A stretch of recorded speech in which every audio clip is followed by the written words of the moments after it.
¿verdad? Tienen mucha experiencia en estos pacientes, especialmente las llamadas terapias dirigidas, como los inhibidores de la interleuquina 6 o los JAK-inhibitores. ¿Qué papel tienen sobre las formas graves de COVID, que sabemos hoy en día que se relacionan con esta respuesta exagerada del sistema inmune, lo que llamamos la hiperinflamación o la famosa tormenta de citoquinas? Se han publicado muchos, yo diría que muchísimos, estudios preliminares, la verdad, a veces con resultados no concluyentes o incluso contradictorios. Algunos estudios observacionales y algunos ensayos clínicos parece que empiezan a poner algo de luz sobre esta cuestión. Pero todavía nos preguntamos si son realmente efectivos y seguros estos tratamientos en esta infección. Y tenemos ya datos más o menos definitivos. Bien, todo esto es de lo que va a tratar esta mesa. La sesión en esta mesa consta de 3 comunicaciones con 3 ponentes de prestigio que tienen una amplia experiencia sobre este tema, y a lo que van a seguir después 3 comunicaciones más. Y ya sin más, paso la palabra al doctor Mazzucchelli. La primera ponencia lleva por título ¿Cómo se comportan los pacientes con enfermedades reumatológicas inmunomediadas frente a la COVID-19? Esta ponencia la va a presentar el doctor don José Luis Pablos, que es jefe de servicio de reumatología del Hospital 12 de Octubre. Además, es profesor titular de Medicina de la Universidad Complutense de Madrid y recientemente ha publicado como primer autor 2 trabajos sobre el tema que va a presentar. Cuando quieras, José Luis, puedes tomar la palabra.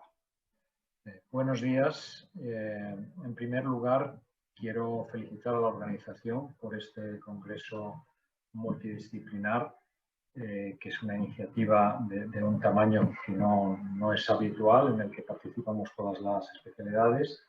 Quiero agradecer, por supuesto, a la organización y a la Sociedad Española de Reumatología por permitirme compartir mi experiencia durante la pandemia con los pacientes con enfermedades reumáticas. Como antecedente al tema, un poco los factores que nos hicieron plantearnos este estudio fue que observamos que desde el principio la enfermedad tenía una expresión muy heterogénea, desde individuos asintomáticos a una enfermedad mortal. Y que esta gravedad de la inflamación pulmonar y sistémica que confiere esta letalidad, pues es más dependiente de factores del huésped, de la respuesta inflamatoria del huésped, que de factores diferentes del virus. En este sentido, los factores del huésped que pueden estar asociados a una enfermedad grave, o los factores que se conocieron rápidamente desde el principio, pues más o menos son el envejecimiento, una serie de comorbilidades no particularmente graves y muchas de ellas asociadas también al envejecimiento, de manera que la hipótesis es que existen factores potenciales comunes a este grupo de situaciones que inducen bien una defensa reducida a los virus, eso es algo que vemos en el envejecimiento, una respuesta insuficiente a las vacunas virales o una tasa más alta de herpes zóster, que forman parte de la inmunosenescencia.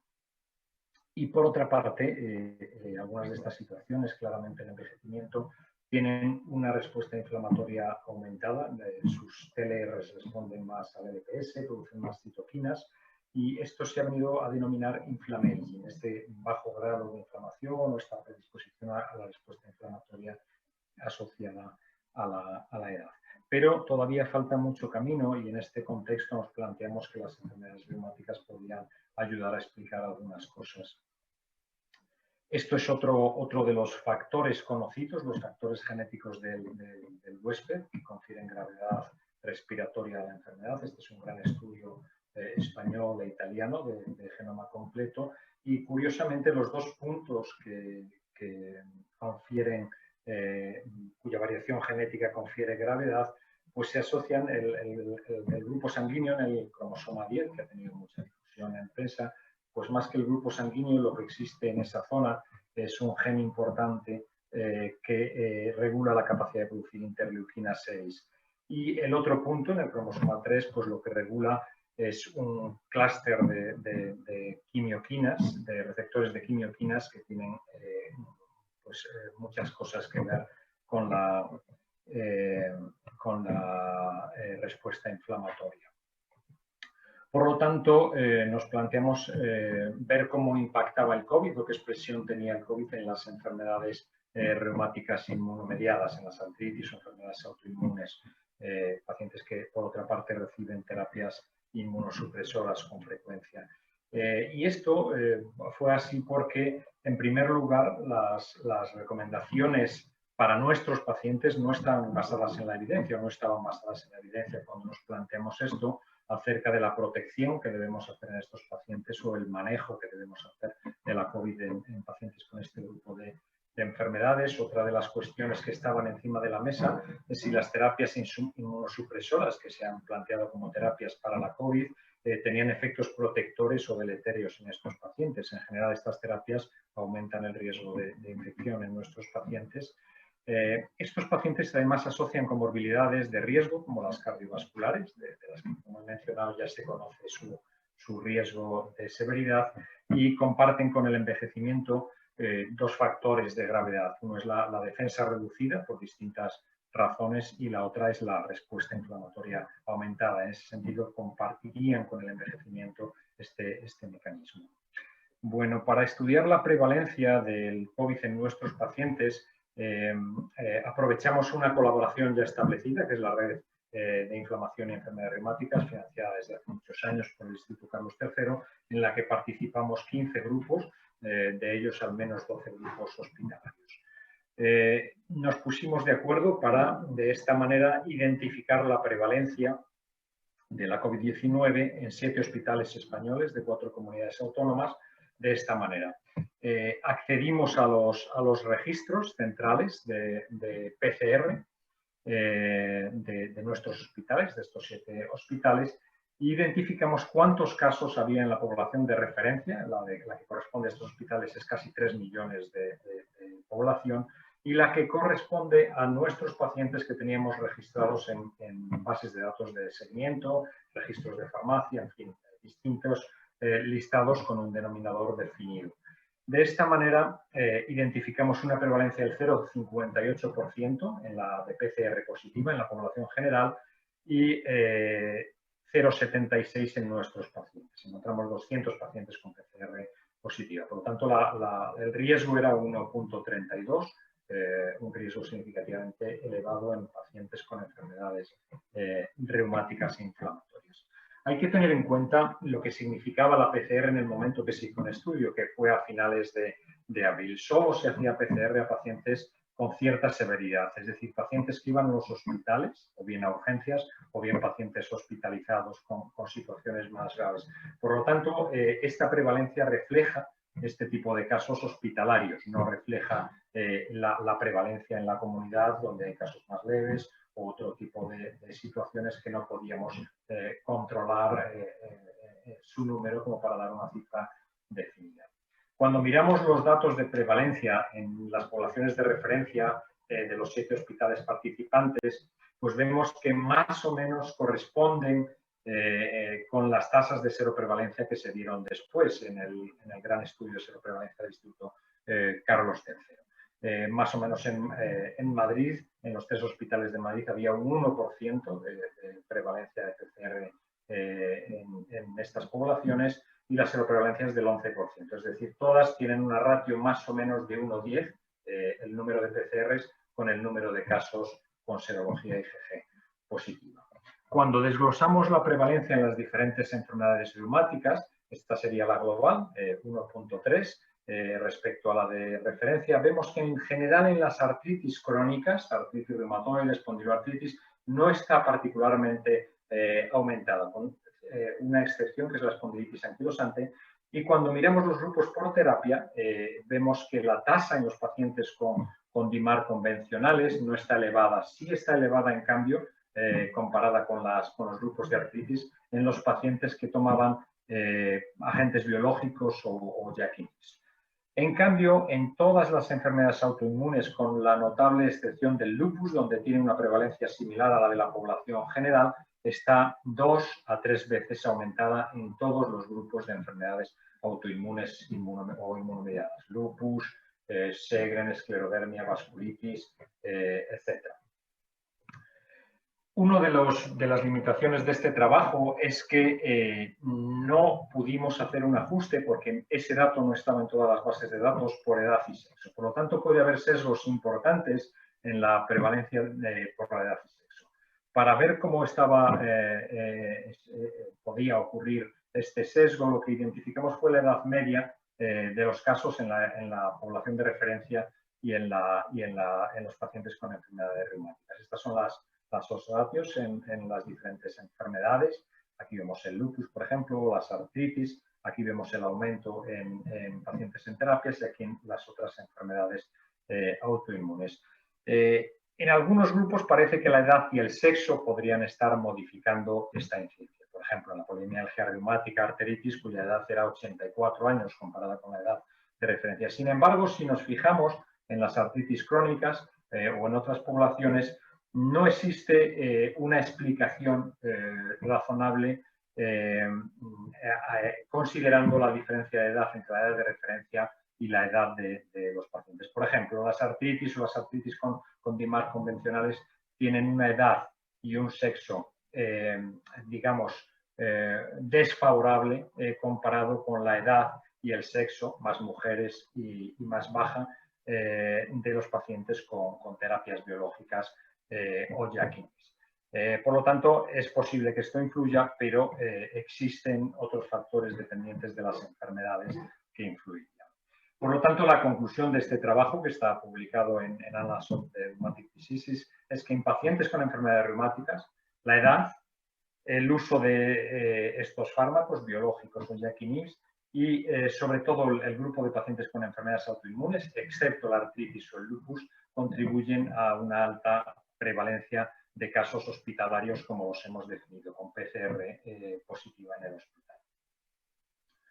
A continuación nos planteamos si en estos pacientes la expresión de la enfermedad era diferente.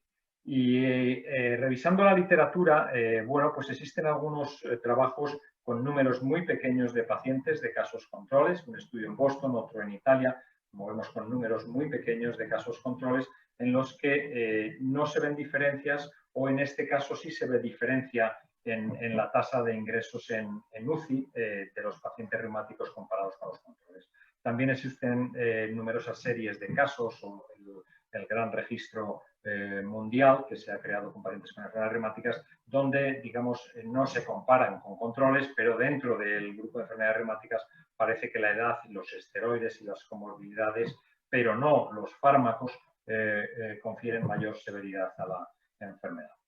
Para resolver esta cuestión en nuestra cohorte, utilizando los casos que habíamos identificado con alguna pequeña diferencia y los casos en la población de referencia, creamos dos series pareadas de casos con enfermedades reumáticas inflamatorias y una serie de controles pareados por edad, género, la fecha de la PCR y el centro.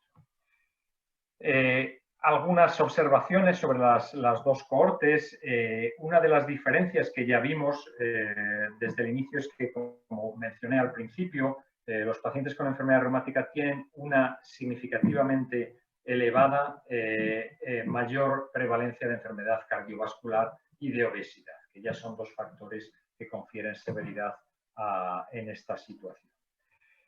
El análisis que hicimos, bueno, antes del análisis voy a mencionar otra de las preguntas que nos hicimos, es si en estos pacientes la expresión de la enfermedad era más inflamatoria o igual de inflamatoria que en los pacientes no reumáticos. Bueno, pues no encontramos ninguna diferencia. En las otras cortes publicadas tampoco existe una diferencia. Es decir, los pacientes se inflaman igual, suben la PCR igual, bajan los linfocitos igual o aumentan la IL-6 igual en pacientes reumáticos que no reumáticos cuando sufren la COVID. El análisis que hicimos fue lo que denominamos severidad del COVID o COVID-19 severo. Y esto era un índice compuesto por la admisión en UBI, la necesidad de ventilación invasiva, la muerte o la presencia de complicaciones potencialmente mortales como la insuficiencia renal, cardíaca, el shock, la trombosis o la encefalopatía. Cuando hicimos el análisis bivariable de todas estas variables, las enfermedades, las comorbilidades, las medicaciones previas, pues en el análisis bivariable efectivamente todas estas variables, todas las comorbilidades conocidas, confieren un riesgo mayor de severidad, la edad, el sexo, pero este estudio nos permitió ajustar todos estos factores en el grupo global de casos y controles. Cuando hicimos este análisis vimos que de manera independiente, es decir, los factores que mayor peso tienen en la corte son el tener una enfermedad autoinmune, no una artritis crónica, sino una enfermedad autoinmune, la edad, por encima de 60, el sexo, varón, y el uso de antivirales, lo cual pensamos que es un factor lógicamente de confusión por el sesgo en su indicación en los pacientes más graves. Aquí lo vemos gráficamente, son las variables que independientemente confieren riesgo a nuestros pacientes, la edad mayor de 60, 5 veces más severo, el sexo masculino, el uso de antivirales, que como decía es probablemente un sesgo de indicación, y la presencia de enfermedad autoinmune. La presencia de enfermedad autoinmune multiplica por 2 el riesgo de COVID severo, tal y como lo hemos definido. Y estas son nuestras conclusiones. Nada más agradecer a todos los hospitales de la Rier que participaron en la elaboración de este trabajo en una época de enorme presión asistencial. Todo esto se hizo a finales del mes de abril. Y también agradecer a los servicios de microbiología y de enfermedades infecciosas que participaron permitiéndonos el acceso a los registros de PCR, y a Loreto Carmona, una reumatóloga epidemióloga que trabaja en el Instituto de Salud Musculoesquelética en Madrid y que fue de una enorme ayuda metodológica en el desarrollo de estos análisis. Muchas gracias. La segunda ponencia lleva por título ¿qué hacer con los tratamientos inmunomoduladores en pacientes que contraen COVID-19? Esta ponencia la va a presentar el doctor don José María Álvaro Gracia, que es el jefe de servicio del Hospital General Universitario Gregorio Marañón de Madrid y además presidente de la Sociedad Española de Reumatología.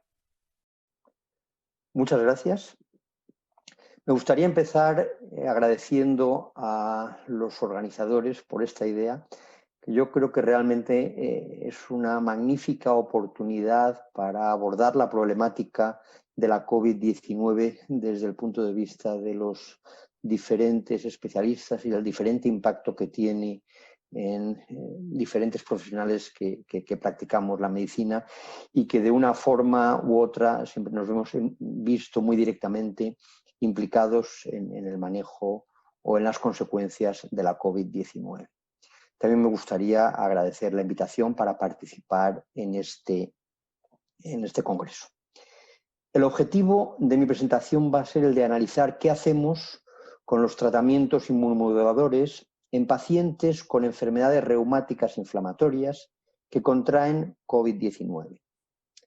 Estos son mis conflictos de interés y he dividido la presentación en dos partes. En primer lugar, voy a tratar de hacer un análisis de la literatura desde el punto de vista de qué tipo de información tenemos para contestar una pregunta clave a la hora de decidir qué hacer con los tratamientos, y es si nuestros pacientes con enfermedades reumáticas inflamatorias tienen un pronóstico diferente para la COVID-19 e incluso cuál es el papel de los fármacos. Y a raíz de eso, analizar un poco qué es lo que podemos hacer con nuestros tratamientos en pacientes que desarrollan COVID-19 y que tienen enfermedades reumáticas inflamatorias crónicas. Desde el punto de vista de la evidencia sobre qué ocurre con estos pacientes, el escenario es un poco el mismo que vemos en general sobre la COVID-19. Ha habido una gran explosión de artículos, de publicaciones, pero la realidad es que son estudios descriptivos, retrospectivos, que muchas veces no permiten contestar de manera adecuada por ausencia de controles óptimos a algunas de las preguntas que nos planteamos. No obstante, yo creo que sí que aportan información que es de gran utilidad. Esta es una de las series más amplias que corresponde a la denominada Alianza Global Internacional para el COVID-19, reumatológica, y que básicamente lo que hace es registrar datos de pacientes en los que médicos de muchos países del mundo remiten directamente la información sobre ellos. Es fácil entender que con este sistema vamos a poder acumular información sobre muchos casos, pero la parte de controles para poder realmente sacar las conclusiones adecuadas, pues evidentemente no es la mejor. En cualquier caso, en esta primera publicación se incluyen datos de 600 pacientes de 40 países distintos, de los cuales cerca de la mitad requirieron hospitalización, un 9% fallecieron. Y se analizan las características clínicas y demográficas que se asociaron a un mayor riesgo de hospitalización. Esto es el resumen global. Evidentemente soy consciente de que no pueden ver los datos, pero voy a señalar quizá algunos de los más interesantes. Desde el punto de vista de riesgo para una mayor probabilidad de hospitalización, el primero que llama la atención, al igual que en todas las series, realmente es la edad. Aquellos pacientes con más de 65 años tienen un mayor riesgo de hospitalización por COVID-19 con enfermedades reumáticas. También las comorbilidades, como hemos visto en otras series, suponen un mayor riesgo de hospitalización, hipertensión u otras enfermedades cardiovasculares, enfermedades pulmonares, diabetes o enfermedad renal crónica. Desde el punto de vista de los tratamientos, se ve que aquellos pacientes que tienen que están en tratamiento con dosis de corticoides aproximadamente el equivalente a prednisona de más de 10 miligramos diarios, también tienen un incremento en el riesgo de hospitalización. Curiosamente, aquellos pacientes que estaban con terapias biológicas, la mayoría de ellos con terapias anti-TNF, tenían un menor riesgo de hospitalización en este estudio. Por tanto, la conclusión general es que los factores de riesgo de hospitalización en pacientes con enfermedades reumáticas son los mismos de la población general, sin que haya un riesgo específico asociado a ese proceso en sí. Aunque desde el punto de vista de los tratamientos, parece que la exposición a corticoides a dosis de más de 10 miligramos al día de prednisona se asocia a un incremento en el riesgo de hospitalización, mientras que el uso de anti-TNF posiblemente a una disminución en el riesgo de hospitalización.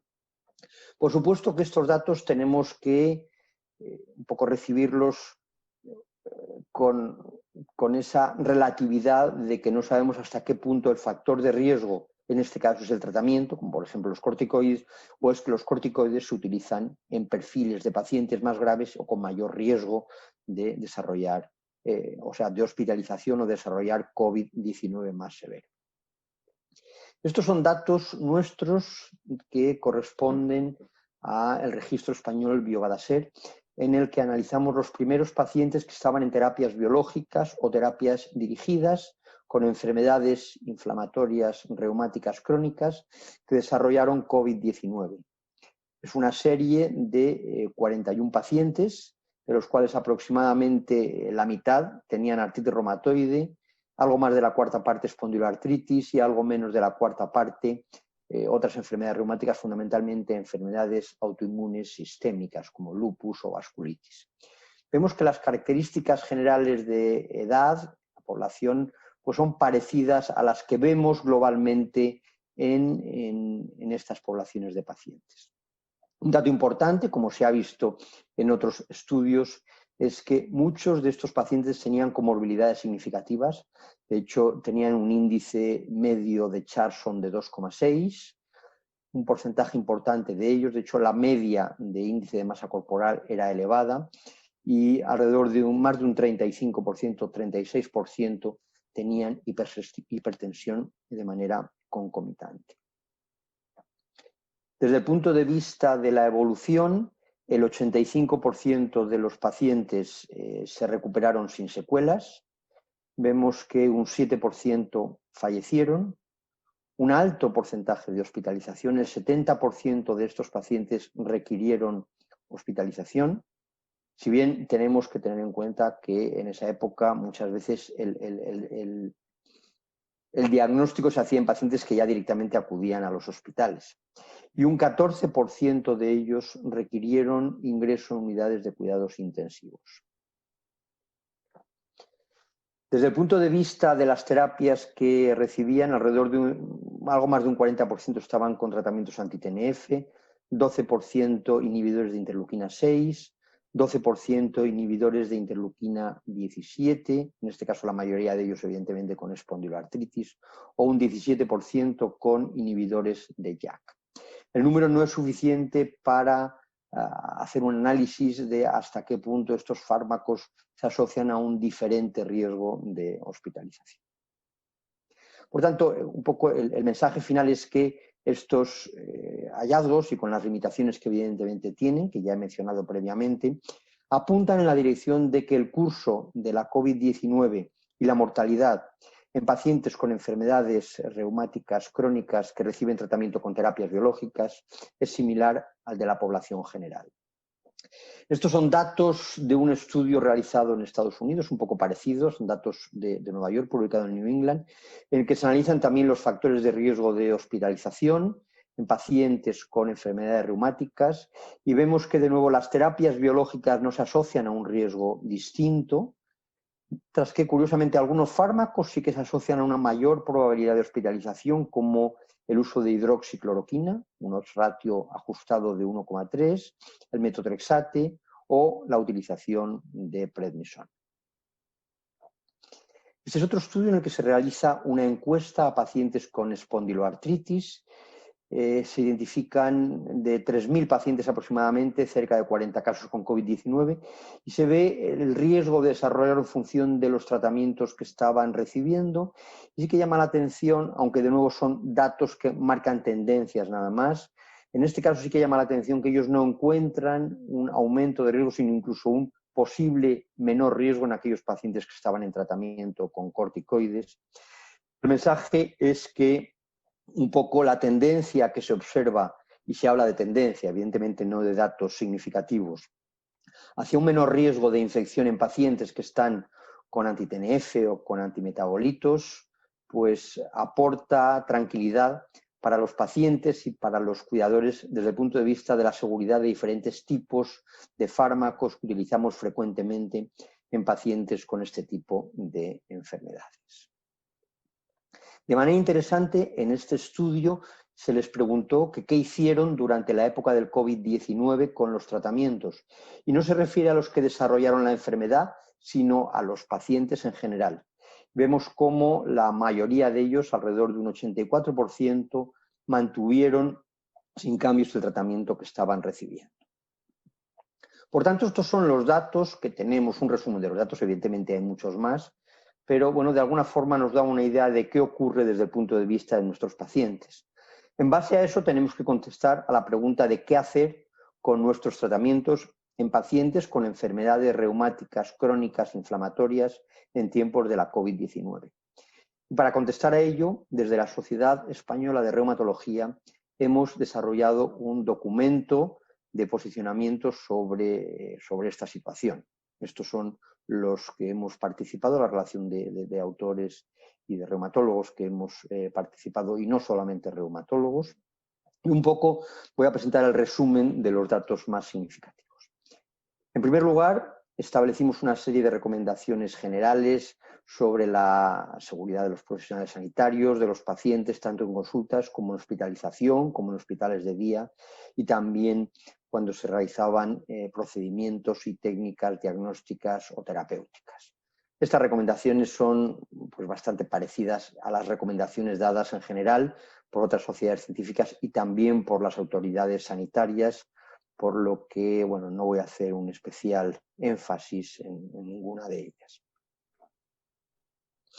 Pero también, y esto encaja más con lo que es el objetivo de mi presentación un poco, analizamos qué es lo que se debería hacer desde el punto de vista de los tratamientos en relación al COVID. Y para ello diferenciamos entre pacientes que no se habían infectado por SARS-CoV-2 y aquellos pacientes que sí que tenían COVID-19. En el primer grupo, aquellos que no se habían infectado, un poco la primera recomendación, y muy importante, es que los tratamientos inmunosupresores, tratamientos biológicos u otras terapias dirigidas se deben mantener. No se debe suspender, es una pregunta que muchas veces nos han hecho los tratamientos. Nunca se debe suspender un tratamiento en un paciente que está estable simplemente por estar en época de pandemia. Sí que parece razonable que en aquellos fármacos en los que existe una posibilidad de utilización intravenosa o subcutánea de la misma molécula, se dé prioridad o incluso se pase a la subcutánea para evitar que los pacientes tengan que acudir a los hospitales. Y la recomendación número 36 y también es muy importante, y es que cuando un paciente se diagnostica con una nueva enfermedad o se detecta que tiene un incremento en la actividad de la enfermedad, se deben seguir las recomendaciones habituales, no se debe actuar de manera diferente porque estemos en época de COVID. En pacientes también, que seguimos hablando de los no infectados por COVID-2, en el caso de que haya un contacto estrecho, en ausencia de síntomas, los pacientes deben seguir las recomendaciones de monitorización, aislamiento, etcétera, de la población general, sin ningún dato específico. La recomendación 38 dice que desde el punto de vista, ya en el caso de que haya habido un contacto estrecho, de qué hacer con las terapias inmunosupresoras, biológicas, etcétera, se debe discutir de manera individualizada con el reumatólogo, aunque la tendencia, en la mayoría de los casos, si no hay síntomas, sería seguramente mantenerlas o como mucho ajustar un poquito la dosis. En el caso de un contacto estrecho con pacientes 19 y en ausencia de síntomas, se recomienda evidentemente hacer una PCR para SARS-CoV-2. Y ya en aquellos pacientes que han desarrollado COVID-19, ¿cuál sería la actitud? Fármaco por fármaco un poco. Pues, en primer lugar, en pacientes que están con cloroquina e hidroxicloroquina, se puede mantener, pero prestando atención especial a posibles efectos adversos relacionados con interacciones farmacológicas con otros fármacos y las posibles manifestaciones cardíacas de la COVID-19. Desde el punto de vista de otros fármacos inmunosupresores, como sulfasalazina, metotrexato, lesofenida, etcétera, la recomendación sería considerar la interrupción del fármaco hasta que se haya resuelto el proceso. Y en el caso de terapias biológicas u otras terapias dirigidas, se deberían interrumpir hasta la resolución del proceso, pero aquí se hicieron 3 excepciones en las que no hubo consenso. Pongo aquí el porcentaje de acuerdo. Un 60% consideraron que los inhibidores de interleuquina 6 se deberían mantener, un 40% que los inhibidores de interleuquina 1 se deberían mantener y un 53% que el baricitinib se debería mantener. En conclusión, hemos visto que todavía no conocemos con seguridad el impacto real de la COVID-19 en pacientes con enfermedades reumáticas inflamatorias. Que la información actual disponible nos sugiere que el pronóstico de la COVID-19 en pacientes con enfermedades reumáticas crónicas depende más de los factores generales que se han visto en la población, como es la edad, el sexo o las comorbilidades, que de las enfermedades específicas o incluso de los tratamientos. Que el manejo de los fármacos inmunosupresores durante la pandemia de la COVID-19 se debe basar en una decisión compartida entre el paciente o entre el paciente y el médico, que tenga en cuenta los riesgos potenciales de los tratamientos y sus beneficios sobre la enfermedad reumatológica, pero así también como los efectos potenciales sobre la infección por SARS-CoV-2, puesto que sabemos que algunos de estos fármacos podrían tener algún efecto beneficioso. Está todavía en estudio. Y por último, que la SER ha presentado una serie de recomendaciones sobre el manejo de pacientes con enfermedades reumáticas autoinmunes en tiempos de COVID-19, que está disponible en esta página web que pueden ver en la diapositiva. Y con esto termino mi presentación agradeciéndoles a todos ustedes su atención. Por último, la última ponencia lleva por título El papel de las terapias biológicas y dirigidas en el manejo de la COVID-19. Esta presentación la hará el doctor don José Gómez Puerta, que es jefe de servicio de reumatología del Hospital Clínic de Barcelona. Muy buenos días, gracias por la invitación a este Congreso Nacional de COVID. Yo les hablaré sobre el papel de las terapias biológicas y dirigidas en el manejo de la COVID-19. Estos son mis conflictos de interés para esta charla. Para todos es bien conocido el papel que juega la tormenta de citoquinas en el daño pulmonar en la condición crítica del paciente. Desde la entrada del virus se genera una serie de procesos celulares proinflamatorios con la liberación de citoquinas que conllevan a esta tormenta de citoquinas que inducen daño pulmonar y distrés respiratorio. Desde la filtración del espacio alveolo capilar hacia el pulmón, la activación y participación de una serie de procesos celulares mediados por células T, monocitos, neutrófilos y macrófagos perpetúan este ciclo vicioso proinflamatorio con la participación de una serie de citoquinas como el TNF-alfa, la interleuquina 1 o la interleuquina 6.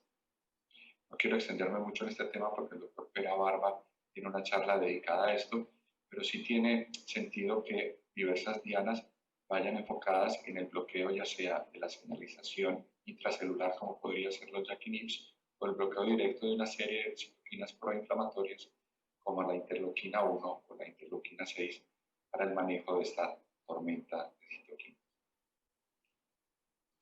Si vamos a la Agencia Española de Medicamentos, dice que hay una serie de estrategias terapéuticas potencialmente útiles para el COVID-19, fundamentalmente el tocilizumab, el sarilumab, el baricitinib y la anakinra. Me centraré en estos 4 fármacos.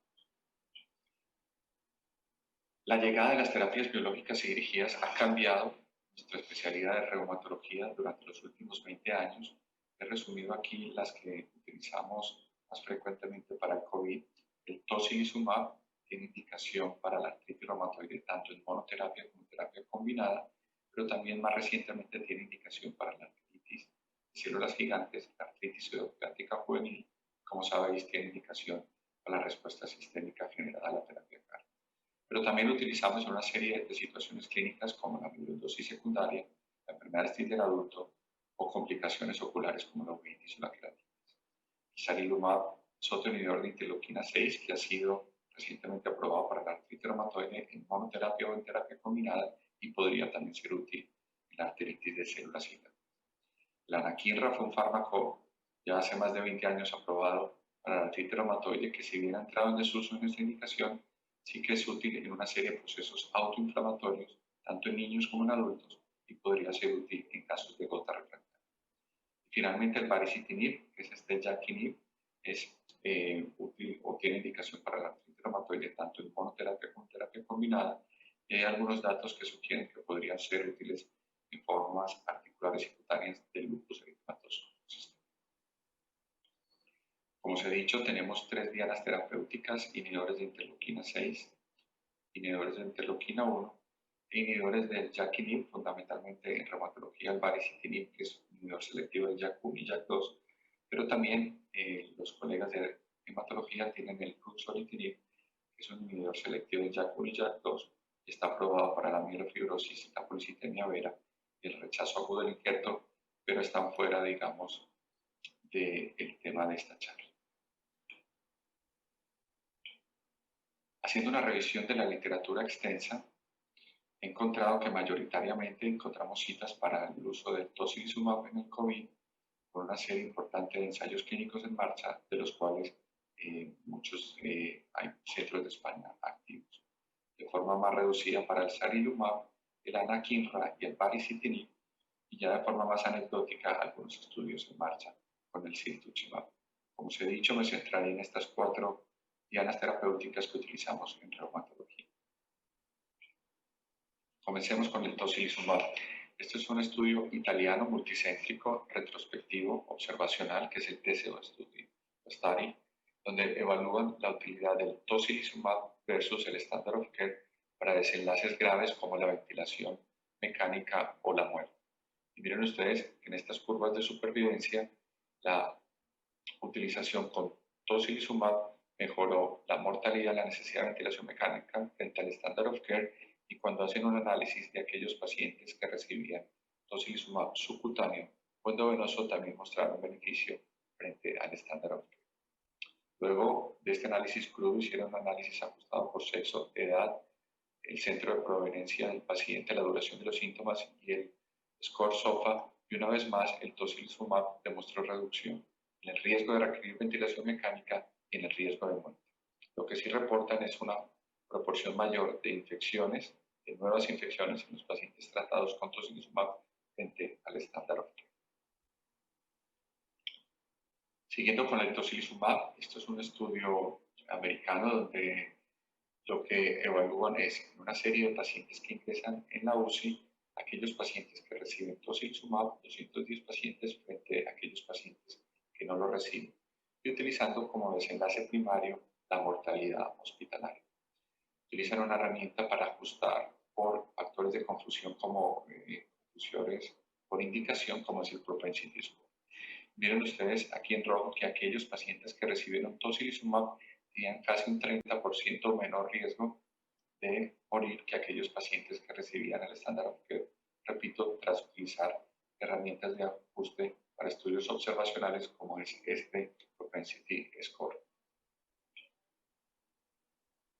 Hay un estudio que analiza luego, es un estudio también americano de Nueva York, donde utiliza, digamos, en un estudio en dos pasos, primero valorar la utilidad de la hidroxicloroquina y luego en aquellos pacientes que requieren ingreso en la UCI, la utilidad del tocilizumab.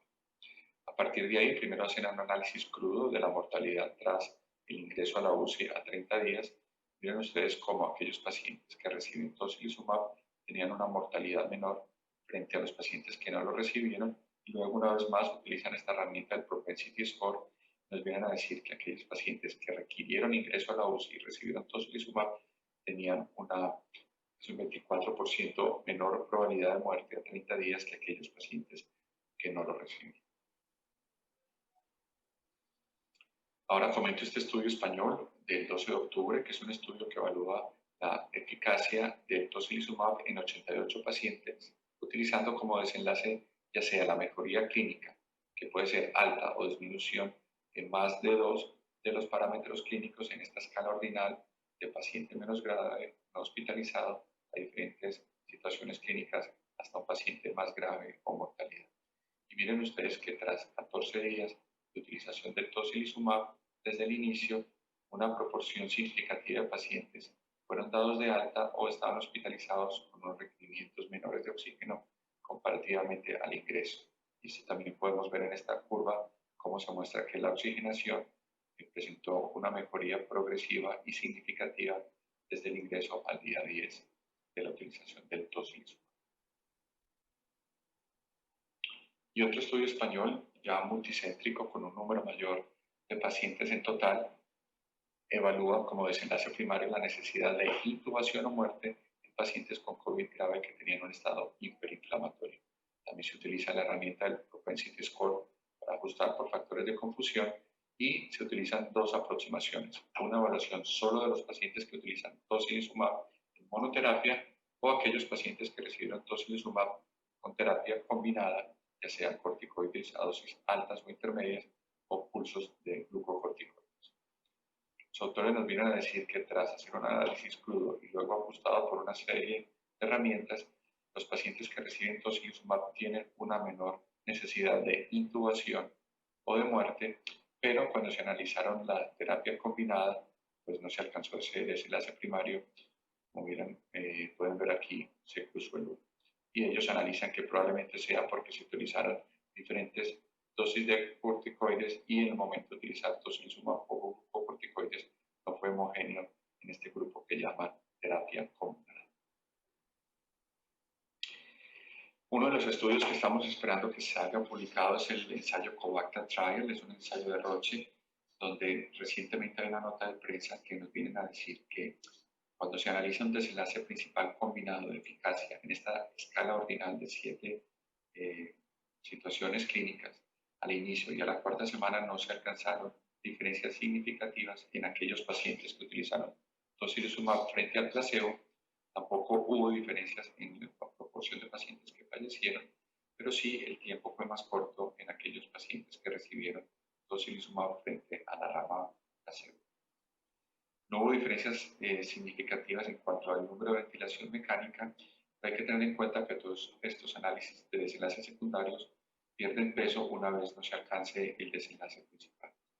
Frente a los efectos adversos ya conocidos por el tocilizumab, en este caso las tasas de infecciones fueron similares en los pacientes que recibieron tocilizumab con el brazo placebo y no se reportaron tampoco nuevos, digamos, señales de alerta o efectos adversos no conocidos para el tocilizumab.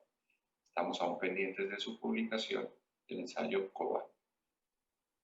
He querido resumir en esta tabla los 9 principales estudios a la fecha, incluyendo otro ensayo clínico chino que está aún por publicar, y podemos resumir de forma general que la gran mayoría de estudios observacionales, utilizando una serie de desenlaces diversos, obtienen una reducción, ya sea en la necesidad de ventilación mecánica o la mortalidad frente al placebo, incluso utilizando herramientas de ajuste como el propensity score.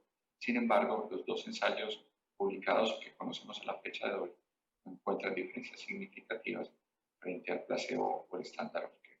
Ya estamos pendientes de publicación de estos resultados. Pasando a otro inhibidor de interleuquina 6, el sarilumab, tenemos menos datos. Hay algunos datos como este ensayo de fase 2, donde el desenlace principal era mirar el cambio en la PCR basal en 2 dosis diferentes del sarilumab y fue significativamente diferente frente al placebo, pero cuando se hicieron unos análisis exploratorios para una serie de desenlaces clínicos no se alcanzaron diferencias significativas. Luego un estudio en el ANALS con una cohorte pequeña, un estudio italiano que se llama el SARI-RAF, vino a evaluar el sarilumab en 28 pacientes con COVID grave frente al tratamiento estándar of care que incluía lopinavir, ritonavir, hidroxicloroquina y acitromicina, utilizando en el brazo del sarilumab una dosis única de 400 miligramos en todo el mundo. A partir de ahí es una serie corta de pacientes, una vez más utilizando una escala ordinal de diferentes situaciones clínicas, no se encontraron diferencias significativas. Miren ustedes que, por ejemplo, estas curvas que evalúan la sobrevida global, la mejoría clínica o la necesidad de ventilación mecánica, no hubo diferencias frente a la utilización del estándar of care y el sarilumab. Cuando se miran otros desenlaces clínicos como el tiempo para resolver la fiebre o el tiempo para la normalización de la PCR, sí fue significativo para el sarilumab y no hubo diferencias en cuanto a efectos adversos ya conocidos de la terapia anti-interleuquina 6. Si bien podríamos decir que esto es un estudio negativo, lo interesante es que hacen un análisis exploratorio teniendo una cuantificación mediante TAC de la afectación pulmonar, dividiéndolo por menor o mayor del 17%. Nos vienen a decir en este análisis que, estratificado por la afectación pulmonar mayor o menor del 17%, aquellos pacientes que tenían una afectación menor del 17% tenían una mejoría significativa frente al estándar of care cuando recibieron sarilumab. Y ellos proponen que probablemente la utilización de técnicas cuantitativas de la afectación pulmonar mediante TAC podría ser una herramienta útil para la valoración de diferentes dianas terapéuticas en el COVID grave. Como se ha dicho, la anakinra es una terapia anti-interleuquina 1 que ya se había utilizado en sepsis y que ahora se utiliza probablemente más en síndromes autoinflamatorios. Este es un estudio donde los autores vienen a valorar en una cohorte histórica que recibió Standard of Care frente a la utilización de anakinra en pacientes que requirieron ingreso a uso y ventilación mecánica o muerte como desenlace combinado principal. Se utilizaron dosis convencionales de anakinra cada 12 horas de forma inicial y luego una pauta descendente por 7 días.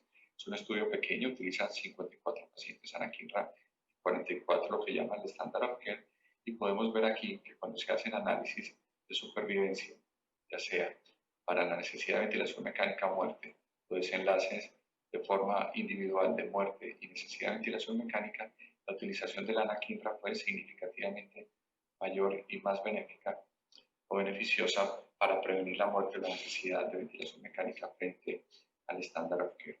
Cuando se hizo un análisis multivariado, seguía siendo significativo el beneficio del uso de la anakinra frente al estándar of care. Luego salió una pequeña revisión sistemática que solamente incluyó 2 estudios, uno de ellos el que les he comentado, utilizando un análisis, digamos, combinado de mortalidad. Nos vienen a decir que en forma global aquellos pacientes en estos 2 estudios observacionales que utilizaron anakinra tenían una mejoría en cuanto a la sobrevida comparado a la terapia estándar o el estándar of care, pero no dejan de ser unos estudios con un tamaño muestral pequeño. Pasando ya a una tercera diana, como es el baricitinib, que no solamente tiene un efecto benéfico sobre la inhibición de la vía JAK-STAT y toda la inhibición de las citoquinas proinflamatorias, sino que también podría tener un efecto dual, beneficiando o inhibiendo la endocitosis viral. Y con base a este efecto, pues se hizo este estudio observacional retrospectivo multicéntrico en pacientes con neumonía grave, utilizando dosis estándar de baricitinib de 4 miligramos al día, más terapia estándar como propinavir y ritonavir. Miren ustedes que si bien no se alcanzaron beneficios frente a la muerte o a la necesidad de ingreso a UCI, aquellos pacientes que recibieron baricitinib tenían una proporción mayor de altas que aquellos pacientes que recibieron estándar of care, y la negativización de la PCR fue mayor en aquellos pacientes que recibieron baricitinib frente al estándar of care. Y otro análisis de revisión sistemática y metaanálisis evaluó varios JAK-inhibs, incluyendo el baricitinib, y nos vienen a decir que cuando se hace un análisis global de mortalidad e ingreso a UCI, aquellos pacientes que recibieron baricitinib tenían una proporción menor de muerte o necesidad de ingreso a UCI, y de forma contraria, la probabilidad de recibir un alta hospitalaria fue significativamente mayor en pacientes que recibieron baricitinib. Una vez más, son estudios observacionales, pequeños, con una cohorte retrospectiva, y que estamos a la espera de los resultados de los diferentes ensayos clínicos. Para ir cerrando, me gustaría traer esta aproximación al tratamiento del COVID grave que nos hace nuestro colega González Gay y otros colegas del País Vasco, donde nos vienen a decir que, de acuerdo a los parámetros ventilatorios e inflamatorios, se debe decidir el tratamiento estándar o añadir metilprednisolona o tocilizumab, y que en aquellos pacientes que requieran ingreso en UCI, pues valorar más allá del tocilizumab otras dianas tras 24 horas de no mejoría, como sería la anakinra en esta pauta descendente, seguido en 72 horas y no hay mejoría de otra diana, como puede ser otro IL-6 o el baricitinib, y si no hay mejoría, pues utilizar otras herramientas o tratamientos más anecdóticos como las inmunoglobulinas endovenosas, incluso el rituximab. Para ir cerrando, os he dicho que hay una base razonable para el uso de terapias biológicas y dirigidas teniendo en cuenta la tormenta de citoquinas y el estado hiperinflamatorio del COVID grave. Tenemos estudios observacionales fundamentalmente para el tocilizumab, en los cuales se ha visto un beneficio sobre desenlaces graves como la necesidad de ventilación mecánica o la muerte, pero que los ensayos clínicos parece que no confirman estos datos. La literatura es menor, más reducida para el sarilumab, el anakinra y el baricitinib, pero los estudios observacionales van en la misma dirección sobre un beneficio en la mortalidad y la necesidad de ventilación mecánica a espera de resultados también en ensayos clínicos. Y en términos generales, el perfil de seguridad, fundamentalmente infecciones, digamos, es similar en aquellos pacientes que reciben terapia biológica o terapias dirigidas, y una secuencia razonable para el uso de estas terapias podría ser comenzar con tocilizumab, seguido con anakinra, y si no hay mejoría, utilizar otra inhibidor de interleuquina 6, quizás el baricitinib. Nada más, espero las preguntas más adelante, y una vez más, gracias por la invitación. Ahora pasamos a un grupo de 3 comunicaciones que hay en esta mesa. La primera de ellas, su título es Suministro controlado de tocilizumab durante la pandemia COVID-19 e influencia sobre el tratamiento de pacientes reumatológicas.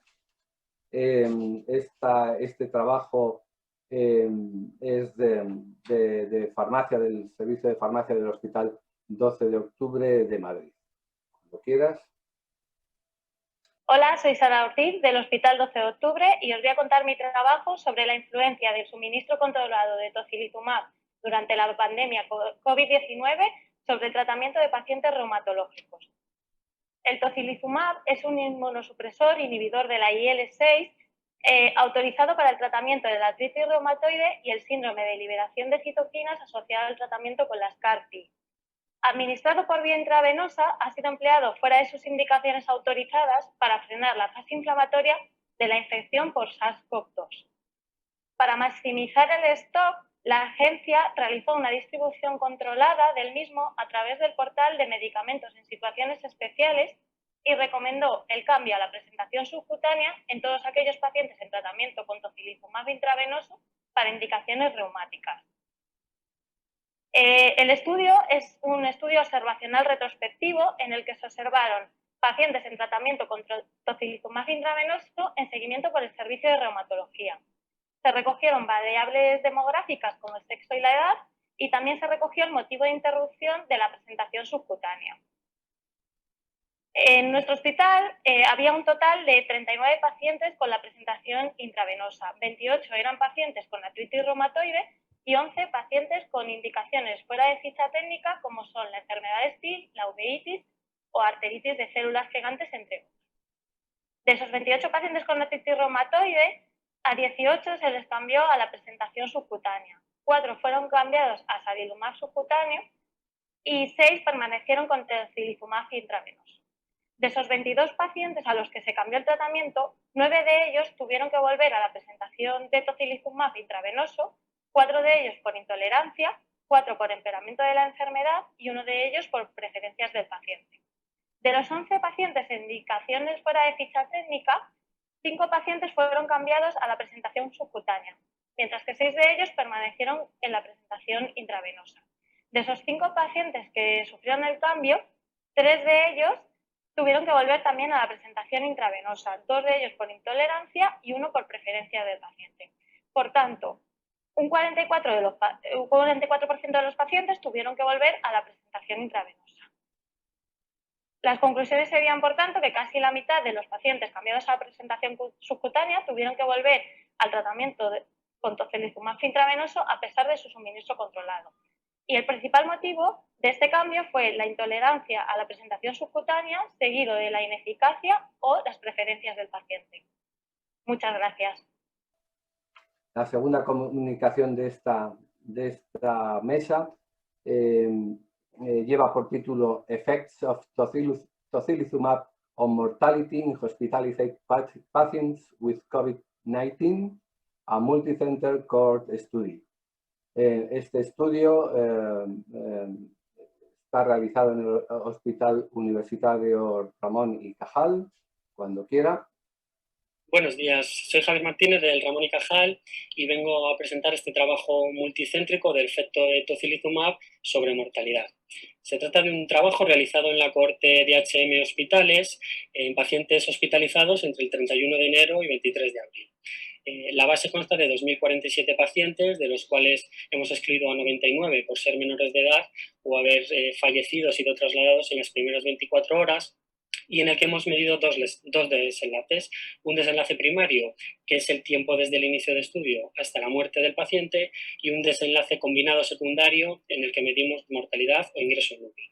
Además, os mostraremos unos subanálisis dependiendo de los niveles basales de dímero y linfocitos basales, así como otros cotratamientos, y hemos previsto valorar la interacción entre los niveles de PCR y el efecto de tocilizumab. Para ello hemos utilizado modelos estructurales marginales con ponderación de probabilidad inversa, que nos permite controlar por la administración no aleatoria del tratamiento con tocilizumab y, por tanto, podremos corregir por confusores basales y por confusores tiempo dependientes, lo cual nos permite controlar hasta cierto punto los sesgos de indicación y de mortalidad. En total se incluyeron 1.229 pacientes con una mediana de edad de 68 años, siendo un 59% varones, con una mediana de tiempo hasta la censura de 6 días. 181 pacientes fallecieron y hubo un 15% de desenlaces combinados. Del total de pacientes, 260 recibieron una dosis mediana de 600 miligramos de tocilizumab, siendo la primera dosis mediana a los 4 días del ingreso. Aquí muestro la gráfica principal, donde vemos que efectivamente existe una interacción entre los niveles de PCR y el efecto, encontrando un efecto protector del tocilizumab únicamente en el subgrupo de pacientes con PCR por encima de 150 miligramos. Vemos un hazard ratio de 0,34 y 0,39 para el endpoint combinado. Vemos que no hay efecto en el subgrupo total de pacientes o en el subgrupo de PCR por debajo de 150. Como ven, esto está corregido por todos los confusores, tanto basales como tiempo dependientes.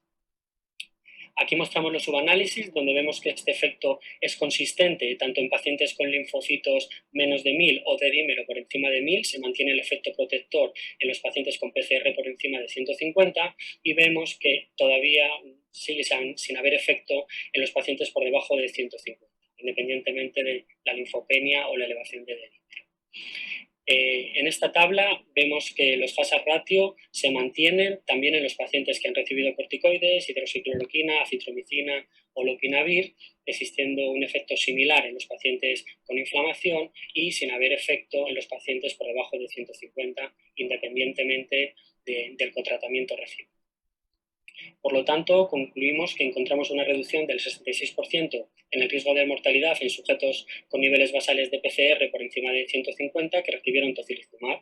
Este riesgo no difirió en los pacientes que tenían niveles de PCR por debajo de 150 miligramos litro y vemos que los subanálisis exploratorios muestran estimaciones consistentes de este efecto. Esto es lo que les tenía que contar, espero que les haya resultado interesante y si tienen cualquier comentario les dejo mi contacto abajo. Muchas gracias. Y para finalizar, la última de las comunicaciones lleva por título Ecografía pulmonar, una herramienta para la monitorización post-fase aguda de COVID-19, la experiencia en un hotel medicalizado. Este trabajo pertenece al servicio de reumatología del Hospital Clínic de Barcelona. Adelante, Pablo. Un saludo a todos, soy Roberto Gumucio, el R4 de Reumatología del Hospital Clínic. Les presentaré el trabajo que hemos realizado durante abril y mayo en el Hotel Salud, aplicando la ecografía pulmonar como una herramienta para la monitorización post-fase aguda del COVID-19. Nos hemos basado principalmente en un estudio propuesto por un grupo italiano, tratando de hacer una exploración sistemática por regiones, 2 anteriores, 2 laterales y 3 posteriores, por cada hemitórax. Además de que proponían una calificación, una puntuación, un score según los hallazgos. Un score 0 sería una línea pleural regular con líneas B. Un score 1 sería unas líneas pleural irregular con líneas B. Un score 2 sería una línea pleural irregular discontinua con un infiltrado subpleurales, y un score 3 sería una línea pleural irregular, totalmente irregular, con un patrón de pulmón blanco, un infiltrado grande, incluso broncograma aéreo. Tenemos 2 estudios de los chinos que cada uno incluía 20 pacientes que describían los hallazgos que tenían en una fase precoz. En este, por ejemplo, describían las líneas B, los infiltrados subpleurales, tanto bilaterales, multifocales. Hablaban de una limitación muy importante de la ecografía, que es que si no está por debajo de la línea pleural, si los infiltrados no son subpleurales, la ecografía no las encuentra. Este estudio habla también de que el predominio de las lesiones son inferiores y posteriores, y luego está uno que va un poco más profundo, que compara la ecografía con el TAC, encontrando que las dos técnicas encuentran hallazgos sugestivos compatibles con COVID, y que además que la ecografía pulmonar es un poco más sensible para encontrar un patrón alveolo-intersticial en fases precoces, ¿vale? Hemos realizado una exploración sistemática según lo propuesto por los italianos. Hemos explorado 2 regiones anteriores, 2 laterales y 3 posteriores por cada hemitórax. Estas son fotografías que hemos ido encontrando en nuestras exploraciones. Este es un score, las 2 primeras son un score 1, con una línea pleural irregular con líneas B. Las 2 siguientes son un score 2, con una línea pleural discontinua con infiltrados subpleurales pequeños. Y la siguiente es un score 3 con líneas pleural totalmente irregular, rota, con un infiltrado bastante grande y un patrón de pulmón blanco. Los resultados que hemos tenido, al final hemos podido incluir 35 pacientes, de los cuales el 97,3% eran la ecografía era normal, el patrón más frecuente era un score 1. Sobre todo las limitaciones que hemos tenido ha sido que el tiempo de exposición y además que la obesidad en algunos pacientes dificultaba mucho la exploración adecuada de la línea pleural, sobre todo en las regiones laterales. Nuestro estudio de ecografía pulmonar ha demostrado ser una herramienta de alta sensibilidad en el seguimiento de los pacientes con COVID, ya que se podía encontrar las lesiones ya descritas antes, incluso después de la fase aguda, pudiendo ser una alternativa a la radiografía o incluso al TAC para un seguimiento, pero son necesarios más estudios para validar el papel de la ecografía. Y por último, agradecer a todo el equipo del Hotel Salud por todo el apoyo otorgado. Muchas gracias.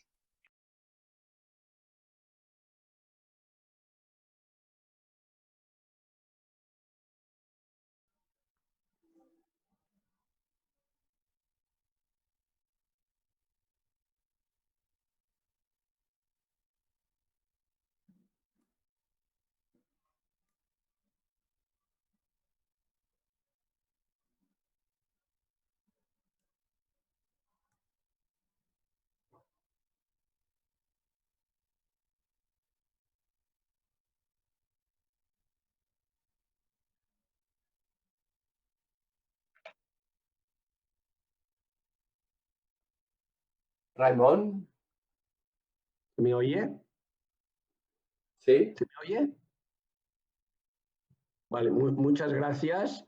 Vamos a pasar a las preguntas. Tenemos, bueno, primero de todo, dar las gracias a los ponentes por la claridad de sus presentaciones, también por haberse ajustado al tiempo, también a las comunicaciones orales.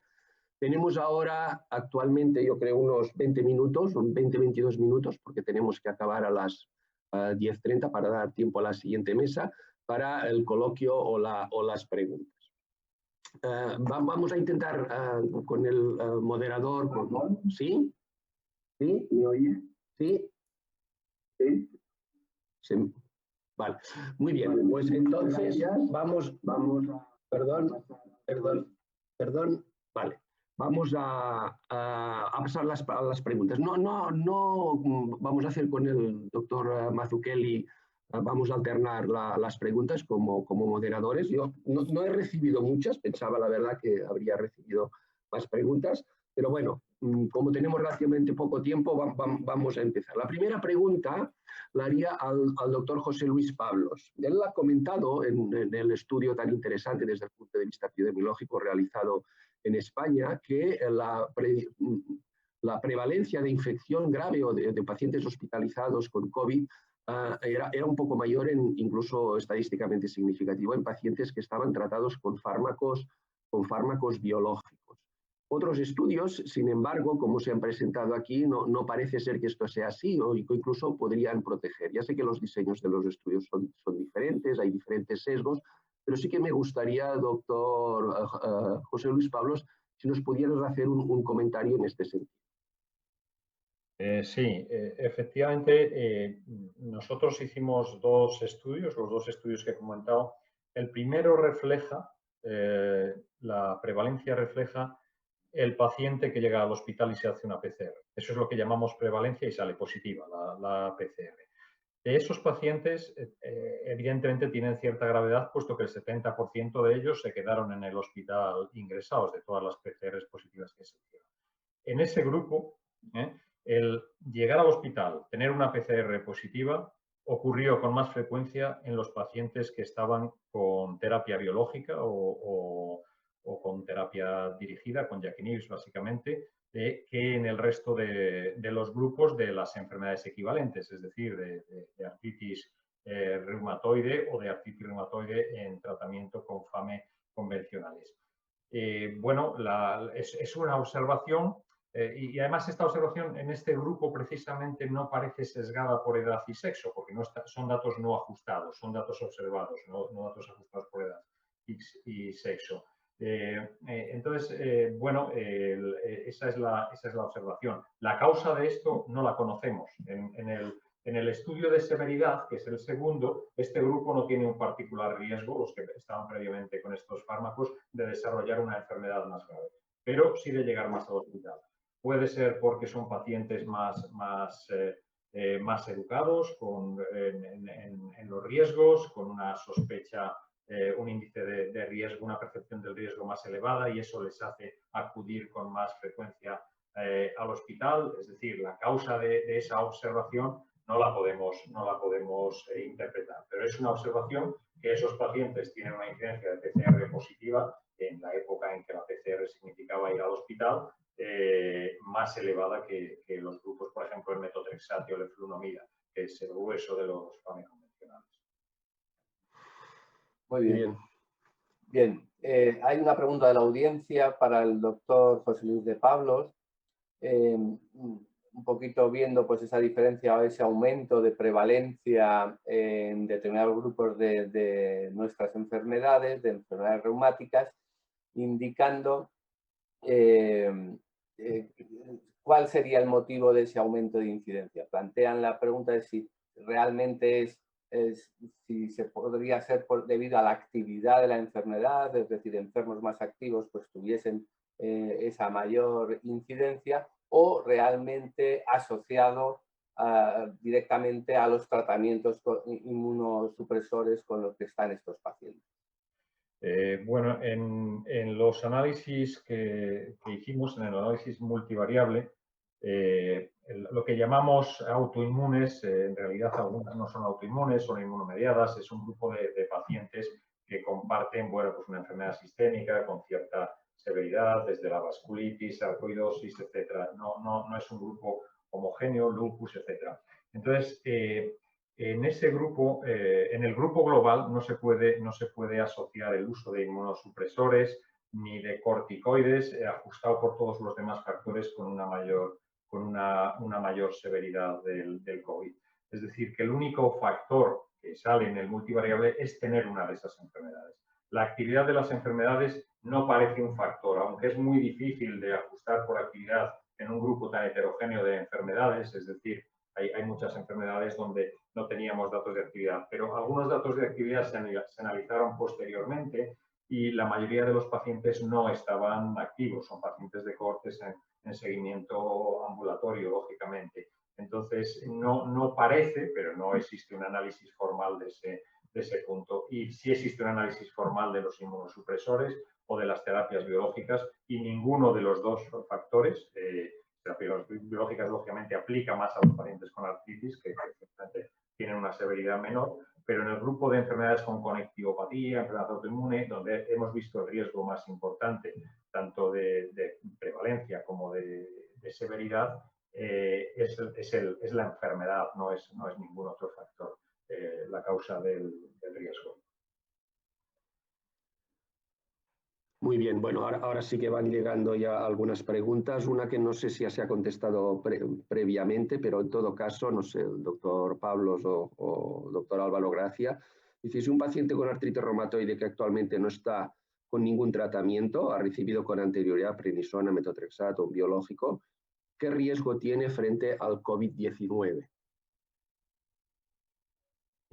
¿Contestas tú? María. Sí. Bueno, vamos a ver, como comentaba el doctor Pablos, o sea, realmente los riesgos específicos de enfermedades y de tratamientos no los tenemos suficientemente aclarados como para contestar con precisión a esta pregunta. Sí que en la serie que ha comentado el doctor Pablos parecía que los pacientes con artritis sí que su prevalencia podía ser algo menor, por un lado, aunque por otra parte los biológicos podrían incrementar un poco el riesgo de esta prevalencia. O sea, son factores que van como en sentido contrario. Y desde el punto de vista de los corticoides tampoco hay datos claros. Si esto lo unimos a datos de la literatura mundial, pues vemos que la información es bastante contradictoria. En principio, ningún estudio ha mostrado claramente que los pacientes con artritis tengan un riesgo mayor. Y por otra parte, desde el punto de vista de los tratamientos, el único factor que posiblemente podría tener alguna relación serían corticoides a dosis superiores a 10 miligramos de prednisona, pero que probablemente, o sea, que por otra parte también, como sabemos, hay datos en el sentido de que algunos corticoides como la dexametasona podría tener un efecto beneficioso. Con esto lo que quiero decir es que no tenemos datos claros, pero yo asumiría y un poco la información que estamos transmitiendo a los pacientes es que aunque todavía no hay información suficiente, no hay datos suficientemente claros, en principio parece que el riesgo de desarrollar la enfermedad está en línea con la población general, aunque con algunas de las matizaciones que hemos hecho, pero sobre todo quizá la pregunta más importante es si luego, en el caso de que desarrollaran la enfermedad, si su pronóstico iba a ser diferente o no. Ahí sí que tenemos cada vez más abundancia de datos en el sentido que el pronóstico es igual. Por lo tanto, yo creo que el mensaje final, y eso lo recogemos en nuestras recomendaciones, es que un paciente con artritis y con un tratamiento, sea el que sea, no debe modificar para nada ese tratamiento simplemente por estar en un periodo de riesgo. Muy bien. Bien, la siguiente pregunta sería para el doctor Gómez. Hace referencia, recientemente ha sido publicado en forma preprint el estudio COVACTA. Bueno, pues si pudiera hacer una valoración de cuál es su impresión de los resultados así más completos que han aparecido en esa publicación. Gracias, Ramón. Sí, es verdad que les he mostrado hace una semana resultados preliminares y ya tenemos resultados definitivos. En forma resumida, es un ensayo que incluyó 2:1 pacientes tratados con tocilizumab a dosis estándar de 8 miligramos por kilo. Y fue un estudio multicéntrico donde también se hizo un análisis estratificado por centros y también por la necesidad o no de tener ventilación mecánica. Y quizás los autores dicen que una explicación a que los resultados sean negativos, entrando un poco en la discusión, es que ellos fueron más, digamos, ambiciosos y que no fueron restrictivos a la hora de incluir pacientes. O sea, no hubo, así como datos observacionales que hemos presentado, se centraron en pacientes que ingresaron en la UCI o pacientes que tenían un síndrome de tormenta de citoquinas o hiperinmune. Ellos fueron más generalistas, incluyeron diversas, digamos, formas, diversas gravedades, se puede decir así, del COVID. También es verdad que analizando tabla a tabla y grupo a grupo, hubo más pacientes mayores de 85 años en el grupo que recibió tocilizumab. Como era versus Standard of Care, incluyó 9 países diferentes. Lo que llamamos el Standard of Care fue heterogéneo y argumentan que recibieron más corticoides el brazo del Standard of Care. Y también finalmente vienen a decir que esto ha sido, digamos, durante la pandemia, el concepto de Standard of Care ha ido evolucionando y lo que probablemente a principios de marzo, abril, era el tratamiento estándar, no lo es ahora, con lo que hay que tener en cuenta en el momento que se hizo el estudio.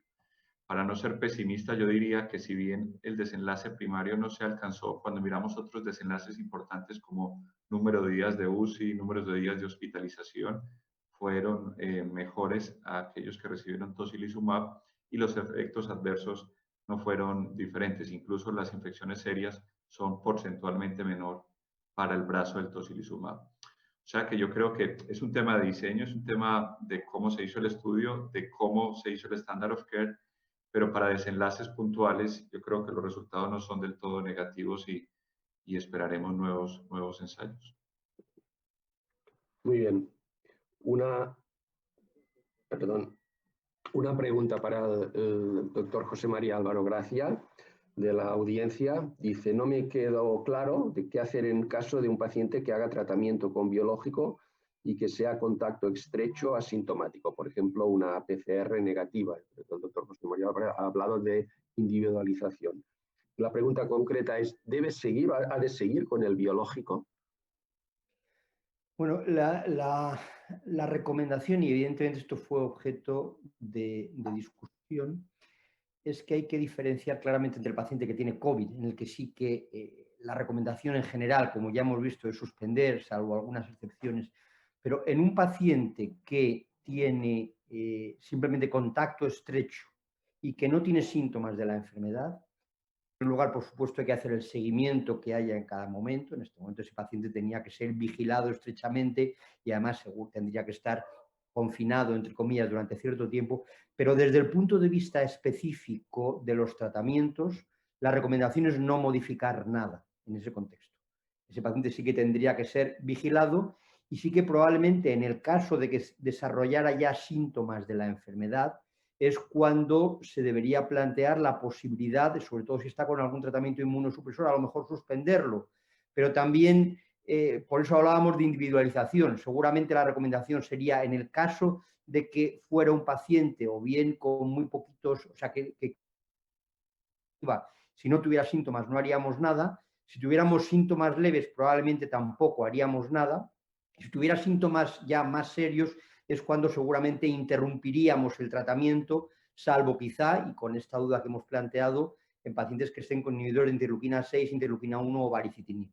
Eso sería un poco en general la recomendación. Muy bien. Muy bien. Hay una pregunta de la audiencia para la doctora Ortiz. Indica si la recomendación de la SER dice que se ha de considerar el paso de tratamiento intravenoso a subcutáneo y según los resultados de vuestro trabajo, pues se ve que aproximadamente el 44% vuelven otra vez al intravenoso. ¿Plantean este resultado es anecdótico o realmente se ha de hacer el cambio? Difícil. Sí, complicado. Es verdad que nosotros hemos observado esto en unos pacientes que ya previamente habían sido seleccionados para tratamiento intravenoso por diversas razones. Y luego una cosa que nos planteamos, bueno, que los principales motivos de retirada sí que fueron tolerancia, pero en los casos de disminución de eficacia sí que nos planteamos que al ser una población de edad avanzada y no haber tenido un entrenamiento correcto, sí que puede ser que esa disminución de eficacia pudiera ser debida a que no se estén administrando el tratamiento en casa correctamente y que a lo mejor eso podría mejorar y dejar como más dato anecdótico lo observado. Probablemente la respuesta es individualizar, ¿no? Sí. Muy bien. Muy bien. Otra pregunta de la audiencia, quizá para el doctor Gómez Puerta o a Javier Martínez o incluso a los otros ponentes, que es sobre el uso del tocilizumab actualmente. La pregunta concreta es: ¿recomendarían el uso de tocilizumab en un paciente sin la patología de AR, pero COVID positivo con alto índice de que pueda llegar a necesitar una ventilación mecánica? Y hace una siguiente pregunta que es, ¿sería en dosis única? Yo le podríamos añadir, y si el paciente no tiene una PCR por debajo de 150, no estaría indicado el tocilizumab.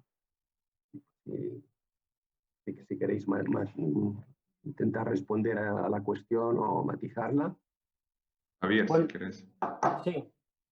¿Me escucháis, verdad? Bueno, los datos que tenemos ahora mismo, como bien ha comentado el doctor Gómez, no tenemos datos todavía bien publicados del ensayo clínico, salvo el preprint de Covaxa y las cohortes que tenemos de pacientes ventilados, pues efectivamente cada una se ha comparado con un standard of care diferente, en un momento diferente. Sí parece que puede haber beneficio en pacientes con ventilación mecánica y la conclusión que llegamos nosotros pues es parecida a la que llegan otros trabajos, como el segundo que ha comentado el doctor Gómez, publicado en Lancet, en pacientes con una PCR alta. Ellos se han hecho un subanálisis igual que nosotros, además con el mismo punto de corte, por encima de 150, veían que sí que había disminución de mortalidad, no en aquellos pacientes por debajo de este corte, y otros trabajos como la cohorte nuestra de la Sociedad de Infecciosas y Microbiología Clínica, publicado por Rodríguez Baño hace unas semanas, encuentran también beneficio en mortalidad, también en intubación, en pacientes que ya presentan este estado hiperinflamatorio. En este caso no medido por PCR, ellos midieron ferritina, midieron interleuquina. ¿Qué marcador es mejor para establecer esto? Pues es lo que nos queda por ver. Idealmente nosotros hemos elegido la PCR por ser un marcador mucho más accesible en cualquier laboratorio, más que la interleuquina 6 en este caso, pero bueno, esto está por demostrar también en ensayos clínicos. Si hay un punto de corte específico que nos marque diferencias entre uno y otro, y si hay diferencias entre utilizar un biomarcador o utilizar otro. Pues otra pregunta para el doctor Martínez Sanz. ¿Cómo explicarías las diferencias entre los estudios observacionales como el vuestro y los resultados del ensayo clínico aleatorizado, aunque sea en la forma de preprint? ¿Cómo casan? Es decir, parece que en los observacionales se encuentran diferencias muy fáciles o rápidamente, mientras que en los ensayos clínicos pues la cosa no es así de fácil. Claro. El dato que tenemos ahora mismo de ensayo Covacta, como ha comentado también el doctor Gómez, pues han sido poco restrictivos, digamos, a la hora de incluir pacientes. Hay un grupo heterogéneo de pacientes.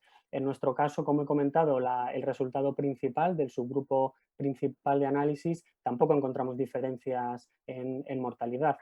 Es cuando nos vamos al análisis ya previsto de este análisis de subgrupos de pacientes que se presentan con mayor inflamación, donde la encontramos.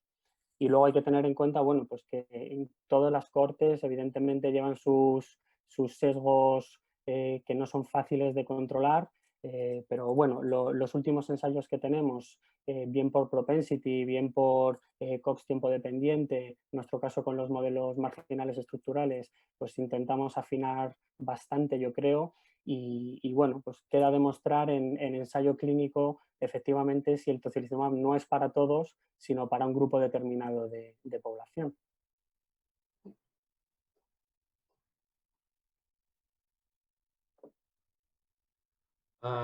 Última pregunta. Me están comentando que tenemos que hacer la última pregunta. Va a ser muy breve, una pregunta para el doctor Gumucio. ¿Se sigue utilizando la ecografía en los pacientes con COVID que acuden al hospital? ¿Qué tal? Buen día. Mira, cuando llega un paciente a urgencias con sospecha de coronavirus, lo primero que se hace es una radiografía. Si la radiografía está que no ves un infiltrado claro, le podrías hacer una ecografía pulmonar para ver si tiene un patrón intersticial y decidir que sí puede ser un coronavirus. Sí, aún lo hacemos. Aún lo hacemos. Muy bien.